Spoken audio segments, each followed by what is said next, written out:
दोस्तों, पिछले लेक्चर्स में हमने बात की डेटा के बारे में, वेरिएबल्स के बारे में, रेग्रेशन के बारे में, रेग्रेशन कोरिलेशन के फ़र्क के बारे में, रेग्रेशन और काजेशन के फ़र्क के बारे में। अब ये वेरिएबल्स और ये डेटा जो हम कलेक्ट करते हैं, इसका हम करते क्या हैं? इस पे ज़ाहिर है हम बहुत सारे स्टैटिस्टिकल टूल यूज़ करते हैं, इस डेटा को एनालाइज करते हैं और उससे रिजल्ट्स निकालते हैं। अब इसका मतलब है कि एनालिसिस में कुछ मेजरमेंट्स भी होती हैं, हम मेजरमेंट्स करते हैं और मेजरमेंट्स जहाँ भी होंगी वहाँ स्केल लाजमी होगा। मसलन किसी भी दुकान पर आप जाते हैं और अगर आप उसे कहते हैं कि जी 1 किलो चीनी दे दें और वो तोले बगैर दे दे, तो आपको उस पर शक होगा कि उसने किस तरह अंदाज़ा लगाया कि चीनी कितनी दी है उसने। हाँ, अलबत्ता अगर वो आपके सामने तराजू पे रख दे, 1 किलो तोल के दे दे, तो उसमें कोई भी शक नहीं होगा। इसी तरह दूध वाले से आप दूध लेते हैं तो आप क्या करते हैं कि आप उसको देखते हैं कि वो एक ख़ास पैमाना जो 1 लीटर का होता है वो भर के आपके लिए शापर में डालता है, पैक करता है, तो आपको कोई डाउट नहीं होता कि उसने दूध पूरा दिया है या नहीं। लेकिन अगर वो बग़ैर स्केल के अंदाजे से वैसे ही शापर में डाल दे तो आपके जहन में लाजमी ये शक रहेगा कि ये मेजरमेंट उसने ठीक की है या नहीं, दूध पूरा आया है या नहीं। तो ये स्केल्स की अहमियत है। इसका मतलब है कि हमारे पास रिसर्च में भी कुछ स्केल्स होती हैं, मेजरमेंट स्केल्स होती हैं। स्केल्स कौन कौन सी होती हैं, उनकी क्या लिमिटेशंस हैं, उनके क्या फ़ायदे हैं, उस पे हम आगे जाके बात करेंगे। स्केल्स हम चूज़ किस तरह करते हैं? स्केल्स हम अपनी मर्ज़ी से चूज़ नहीं करते। स्केल की चॉइस जो है वो डिपेंड करती है आपके डेटा के टाइप पे। कुछ डेटा होगा जिसके लिए आपको एक स्केल चाहिए होगा, बिल्कुल इसी तरह जैसे पीछे हमने मिसाल दी कि दूध वाला जो है वो लीटर का पैमाना यूज़ करेगा। जब आप वज़न के हिसाब से कोई चीज़ मांगेंगे तो क्या होगा कि वो आपको तोल के देगा। इसी तरह आपने केले लेने हैं, माल्टे लेने हैं, दर्जन के हिसाब से लेने हैं, तो वो गिन के देगा और गिने बगैर वो वैसे ही शापर में डाल दे तो आप कंफर्म नहीं है कि उसने पूरे माल्टे दिए हैं या पूरे केले दिए हैं या कम दिए हैं। तो स्केल की चॉइस जो है ये डिपेंड करती है कि आप क्या चीज़ मेजर कर रहे हैं, उन वेरिएबल्स पे डिपेंडेंट होती है। नॉर्मली हम स्केल्स को 4 ग्रुपों में डिवाइड करते हैं। 4 किस्म के हमारे पास स्केल होते हैं। पहली किस्म हमारे पास है नॉमिनल स्केल, इसकी तफसील आगे जाके हम डिस्कस करेंगे। दूसरा जो हमारे पास स्केल है ये ऑर्डिनल स्केल कहलाता है। तीसरा जो स्केल है इसको हम इंटरवल स्केल कहते हैं और चौथा और सबसे कम्प्रीहेंसिव स्केल जो है ये रेशो स्केल है।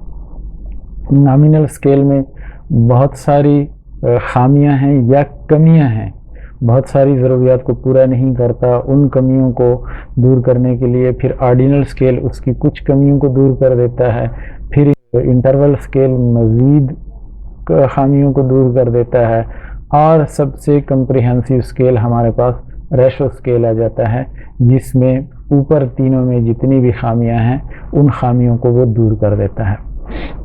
सबसे पहले आते हैं नॉमिनल स्केल पे। नॉमिनल स्केल जैसा कि नाम से जाहिर है ये नॉमिनल है या बराए नाम है या सिर्फ नाम देता है चीज़ों को। ये लेबल करता है हमारे जितने वेरिएबल्स हैं उनके नाम रख देता है। नाम के अलावा ये हमें कुछ इंफॉर्मेशन नहीं देता है। मसलन अगर आप जेंडर के बारे में मेल और फीमेल, अब मेल और फीमेल दो नाम तो हैं लेकिन ये किसी तरह भी आपको ये इंफॉर्मेशन नहीं देता कि मेल अच्छा है या फीमेल अच्छा है, मेल जो है वो ज़्यादा इम्पॉर्टेंट है या फीमेल ज़्यादा इम्पॉर्टेंट है। इसी तरह बालों के कलर की अगर बात करें, ब्राउन हेयर है, ब्लैक है, ब्लॉन्ड है, ग्रे है, अदर मुख्तलिफ़ किस्म के कलर्स हैं।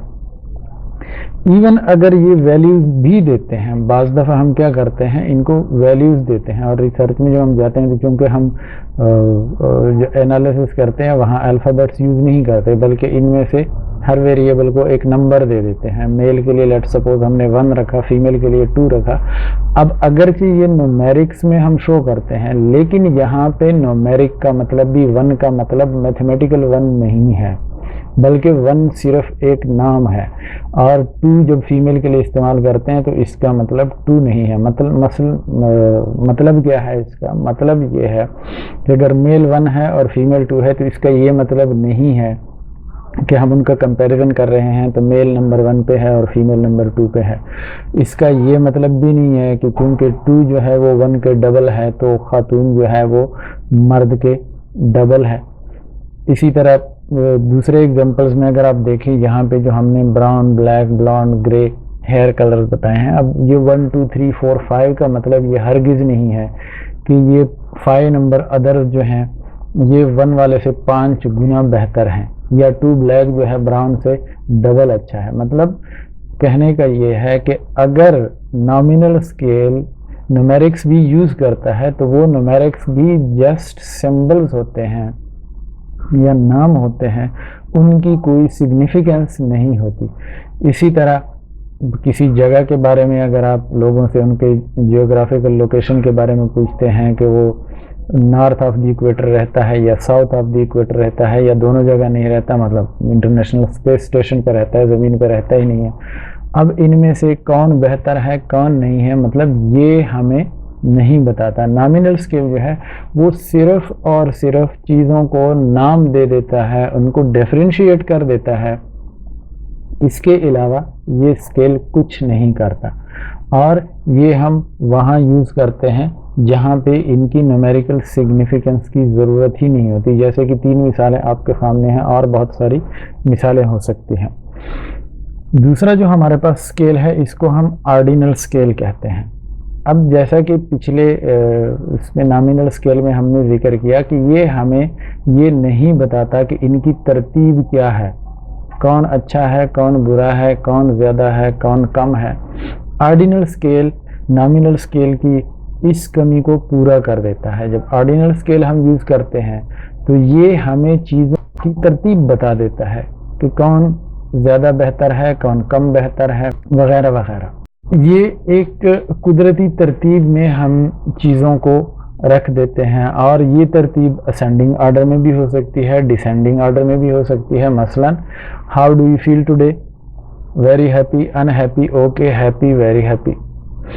अब ये तरतीब भी हो सकती है। ये भी हो सकता है 1 पे आप वेरी हैप्पी को रखें, 2 पे हैप्पी को रखें, 3 पे ओके को रखें, 4 पे अनहैप्पी को रखें और 5 पे वेरी अनहैप्पी को रख दें।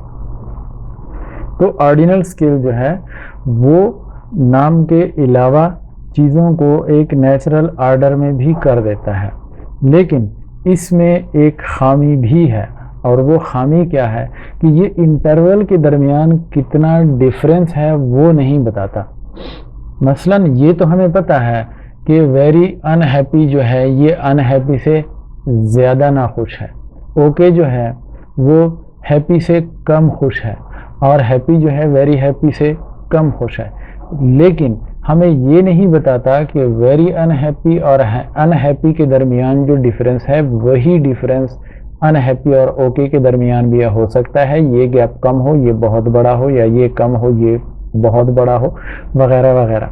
मतलब ये हमें इंटरवल के बारे में नहीं बताता कि इंटरवल क्या है। अगरचे इनको हमने 1 2 3 4 5 रैंकिंग की हुई है, लेकिन 1 और 2 के दरमियान में 1 का फ़र्क है, 2 और 3 के दरमियान में 1 का फ़र्क है, 1 1 से बढ़ रहा है, लेकिन इसका ये मतलब हरगिज़ नहीं कि इनके दरमियान भी उतना ही फ़र्क है जितना कि 1 और 2 के दरमियान है या 2 और 3 के दरमियान है। तो ये जो मुख्तलिफ पॉइंट्स हम लेते हैं स्केल पे, उनके दरमियान जो इंटरवल है ये इंटरवल को मेजर नहीं करता है, ये सिर्फ़ और सिर्फ उनको तरतीब दे देता है। तरतीब के अलावा ये हमें मज़ीद कोई इंफॉर्मेशन नहीं देता। इस स्केल से हम क्या करते हैं कि नॉर्मली नॉन न्यूमेरिक कॉन्सेप्ट्स जैसे सेटिस्फैक्शन, हैप्पीनेस, डिस्कम्फर्ट, लव वगैरह वगैरह, ये चीज़ें जो बाय नेचर नॉन न्यूमेरिक हैं, मतलब जैसे आप कहते हैं ना आप मुझसे कितनी मोहब्बत करते हैं, अब कितनी मोहब्बत करते हैं, मोहब्बत को आप मेजर नहीं कर सकते कि जी मैं 5 किलो मोहब्बत करता हूँ, मैं 2 किलोमीटर मोहब्बत करता हूँ, मैं 10 लीटर मोहब्बत करता हूँ। ऐसा कोई हमारे पास स्केल ही नहीं है। हाँ, ये हो सकता है कि हम कह देते हैं कि मैं सारी दुनिया से ज़्यादा तुमसे मोहब्बत करता हूँ। अब ये कंपैरिजन तो हमने कर लिया कि बाकी दुनिया में जितने भी लोग हैं आपसे मोहब्बत करते हैं, मैं उससे ज़्यादा करता हूँ। यहाँ तक तो बात समझ में आने वाली है। लेकिन अब बाकी दुनिया के लोग कितनी मोहब्बत करते हैं उसका भी अंदाज़ा नहीं है। तो इन चीज़ों के लिए हम क्या ऑर्डिनल स्केल यूज़ करते हैं कि जो चीज़ों को ऑर्डर में कर देता है। लेकिन मुख्तलिफ पॉइंट्स के दरमियान इंटरवल कितना है, इंटरवल के बारे में हमें ये स्केल कुछ नहीं बताता है। तीसरा फिर हमारे पास स्केल है इंटरवल स्केल। अब वो जो खामी थी कि इंटरवल वहाँ पे हमें नहीं बताया गया ऑर्डिनल स्केल में, तो इस कमी को फिर पूरा करता है हमारा इंटरवल स्केल। इंटरवल स्केल क्या करता है कि ये न्यूमेरिकल स्केल है और ये हमें ऑर्डर भी बताता है और मुख्तलिफ पॉइंट्स के दरमियान डिस्टेंस भी बताता है। मिसाल ले लेते हैं। मिसाल के तौर पर आप टेम्परेचर लेते हैं। टेम्परेचर में 0 degree centigrade, 5 degree centigrade, 10 degree centigrade, 15 degree centigrade मुख्तलिफ टेम्परेचर आ रहे हैं हमारे पास। ये हमें पता है कि 0 और 5 डिग्री सेंटीग्रेड के दरमियान 5 डिग्री का डिफरेंस है। इसी तरह 5 और 10 के दरमियान 5 डिग्री का डिफरेंस है। 10 और 15 के दरमियान 5 डिग्री का डिफरेंस है। ये इंटरवल हमें बताता है, जो इंटरवल स्केल है। लेकिन इस स्केल में भी कुछ खामियां हैं।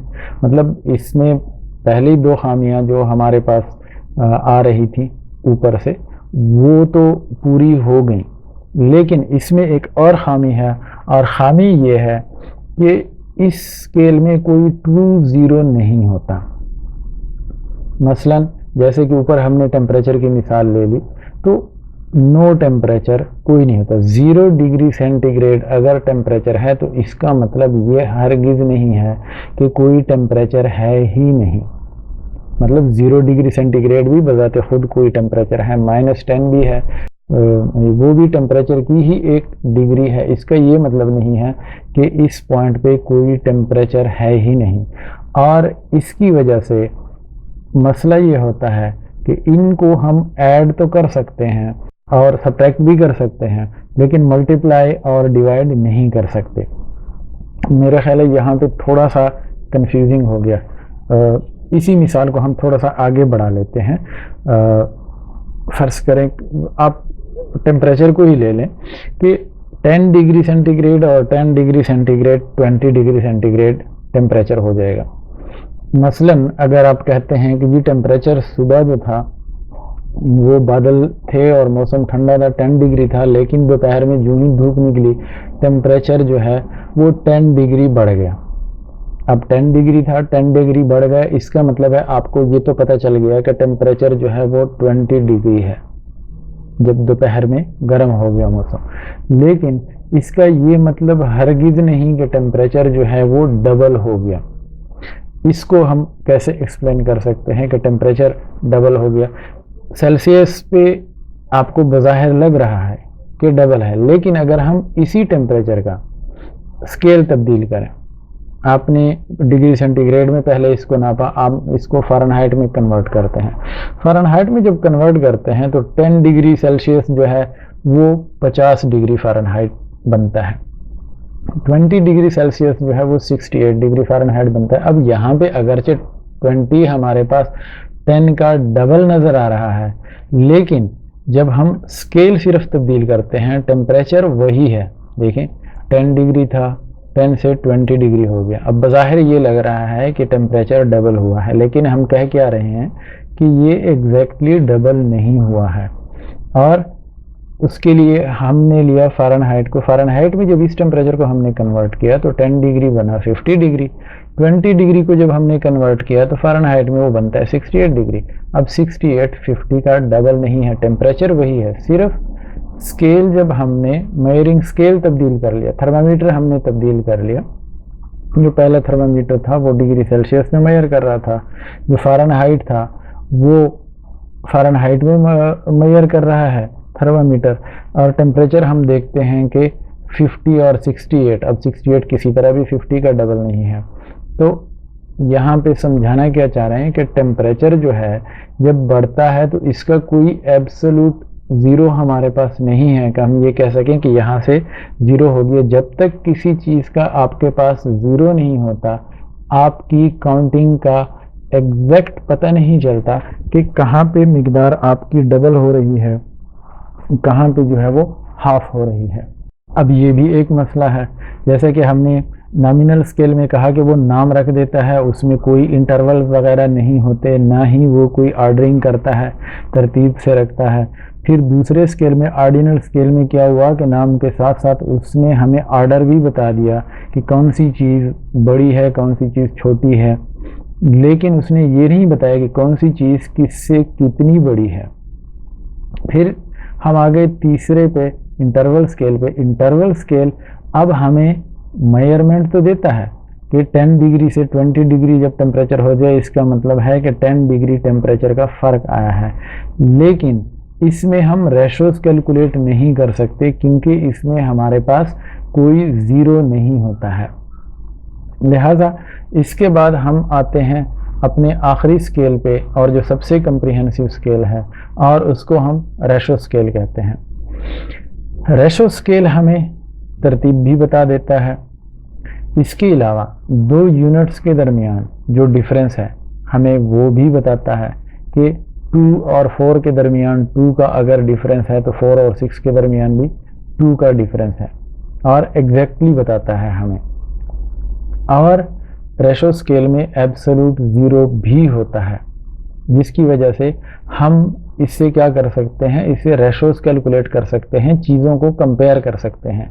पिछले स्केल में हमने कहा कि 10 डिग्री को हम 20 डिग्री के साथ कंपेयर नहीं कर सकते, ये नहीं कह सकते कि टेम्परेचर जो 10 डिग्री टेम्परेचर जो है वो हाफ है 20 डिग्री का। लेकिन अगर हम लेट सपोज मास को ले लेते हैं, किसी चीज़ का आप वज़न करते हैं और 10 की बजाय 20 किलो हो जाए, तो इसका मतलब है कि वो वज़न जो है 10 किलो का एग्जैक्टली डबल है। 20 से 40 हो जाए तो वो 20 का एग्जैक्टली डबल हो गया है, ये हम कह सकते हैं। और ये हमें फिर एक अपॉर्चुनिटी देता है कि हम इस पे बहुत सारे डिस्क्रिप्टिव और इन्फरेंशियल स्टैटिस्टिक्स जो है वो अप्लाई कर सकते हैं जब हमारे पास डेटा जो है वो रेशो स्केल में लिया गया हो। इनको हम ऐड कर सकते हैं, वेरिएबल्स को सब्ट्रैक्ट कर सकते हैं, मल्टीप्लाई कर सकते हैं, डिवाइड भी कर सकते हैं, और मल्टीप्लिकेशन डिवीजन स्पेशली जो है इसको हम क्या कहते हैं, रेशो कहते हैं। इसी तरह सेंट्रल टेंडेंसी डेटा की आप मेजर कर सकते हैं, मीन, मीडियन, मोड, जो हमारे पास 2-3 तरीके हैं कि डेटा का सेंटर हमारा कहाँ पे पड़ा है। इसके अलावा डिस्पर्सन और स्टैंडर्ड डेविएशन वगैरह, कोएफिशिएंट ऑफ वेरिएशन, ये सारी चीज़ें हम कैलकुलेट कर सकते हैं रेशो स्केल में। रेशो स्केल्स की एग्जांपल्स कौन सी हैं? हाइट है। अगर लेट सपोज हम हाइट लेते हैं कि एक बंदा जो है वो 3 फुट का है और दूसरा जो है 6 फुट का है, तो आपको फ़ौरन पता चल जाता है कि जो लंबी कद वाला बंदा है वो छोटी कद वाले के एग्जैक्टली डबल है। इसी तरह वेट जो होता है, जैसे पीछे हमने कहा कि 5 किलो और 10 किलो से हमें पता चल जाता है कि जी 10 किलो वज़न जिसने उठाया उसने 5 किलो वाले से डबल उठाया है। इसी तरह ड्यूरेशन, कि आपने 1 घंटा काम किया और मैंने 2 घंटे काम किया, इसका मतलब है मैंने आपके डबल काम किया है। तो ये हमारा रेशो स्केल है। अगर हम इन चारों स्केलों को कंपेयर करें एक ही चार्ट में, तो ये कुछ इस तरह बनता है, समरी इस तरह बनती है कि हमारा जो नॉमिनल स्केल होता है ये हमें न तो ऑर्डर बताता है कि कौन सी चीज़ किससे पहले है, कौन किसके बाद है, उसके बाद डिस्टेंस भी नहीं बताता है कि पहले और दूसरी चीज़ के दरमियान कितना डिस्टेंस है, कितना फ़र्क है उनमें। तीसरी चीज़, इसमें हम रेशोज़ भी कैलकुलेट नहीं कर सकते हैं, मर्द और औरत का रेशो आप कैलकुलेट नहीं कर सकते हैं।